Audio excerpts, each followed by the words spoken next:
တလားကိုလာစာ9000ပဲရခဲ့တဲ့ကောင်မလေးကဒီနေ့မှာတော့အဲ့ဒီလာစာထက်ပေါ့နော်10ဆကျော်ပို့ပြီးတော့ရနေပါပြီ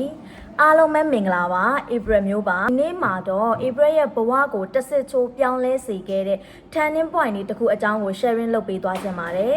ဧပြီအထက်တန်းစာမေးပွဲဖြည့်ပြီးချင်းမှာပဲအလုပ်တစ်ခုစပြီးတော့လုပ်ခဲ့တယ်ပေါ့နော်အဲ့ဒီတုန်းကဧပြီတစ်လကိုမှလစာ9000ပဲရခဲ့တာပါအဲ့ဒီတုန်းကလစာနဲတာကိုစိတ်ပူခဲ့တယ်ဆိုတာထက်ပေါ့နော်ဧပြီရဲ့ဘဝကဒီတိုင်းပဲရက်နေမှလားဆိုတာကိုပို့ပြီးတော့စိတ်ပူပြီးတော့ကြောက်ခဲ့ပါတယ်မနေ့မိုးလင်းပြီဆိုတာနဲ့အလုပ်ကိုသွားတယ်ညနေမှအလုပ်ကပြန်လာတယ်နောက်နေ့မနေ့မှလည်းဒီတိုင်းပဲအလုပ်သွားတယ်ညနေမှအလုပ်ကနေပြီးတော့ပြန်လာတယ်ပေါ့နော်အဲ့ဒီတော့ဧပြီရဲ့ဒီ daily routine က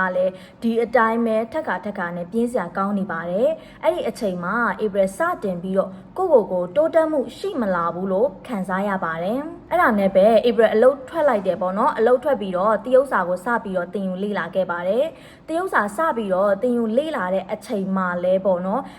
ဒီလိုမျိုး income ကောင်းချင်တာတွေတခြားပေါ့နော်တရုတ်စကားတတ်သွားတဲ့အခါမှာရလာမဲ့အခွင့်အရေးတွေကိုဧပြီအဲ့ဒီတုန်းကဘာမှမသိခဲ့ပါဘူးအဲ့ဒီတုန်းကကိုကဝါသနာပါလို့တင်ယူလေ့လာခဲ့တာပဲရှိပါတယ်ဧပြီတရုတ်စာလေးလာတင်ယူပြီးတော့20ပြည့်ပြီးတဲ့နောက်မှာဧပြီဒီ Chinese Logistic Company တခုမှာ translator တယောက်အနေနဲ့ဝင်ပြီးတော့လုပ်ကင်ခဲ့ပါတယ်အခုလက်ရှိမှာတော့ Chinese Exhibition Company တခုမှာလက်ရှိလုပ်ကင်နေပါတယ်အဲ့ဒီတုန်းကတရုတ်စာလေးလာခဲ့တာကကိုယ့်ရဲ့ဘဝကိုတစ်စစ်ချိုးပြောင်းလဲသွားစေမဲ့ဒီ turning point ဖြစ်လာနိုင်တယ်ဆိုတာကိုလည်းဧပြီပြောရမယ်ဆိုရင်တော့မသိခဲ့ပါဘူးဒီတစ်ချိန်တုန်းက struggle ဖြစ်နေခဲ့တဲ့အချိန်တွေကိုပြန်ပြီးတော့တွေးကြည့်လိုက်မယ်ဆိုလို့ရှိရင်အခုလက်ရှိဒီနေရာကိုရောက်လာခဲ့တယ်ဆိုတာကလည်းကိုယ့်ရဲ့တင်ယူလေ့လာမှုတွေကိုမရဲတန့်ခဲ့လို့ပဲဖြစ်ပါတယ်။ဒါကြောင့်ဒီတရုတ်စကားမှမဟုတ်ဘူးတခြား language တွေဒါမှမဟုတ်လို့ရှင်လည်းတခြားအသစ်သောအရာတွေကို skill တွေထပ်ပြီးတော့ဖြည့်ကျင်တဲ့တင်ယူလေ့လာဖို့တွေးထားတဲ့လူငယ်တွေအကိုအမတွေအနေနဲ့လည်း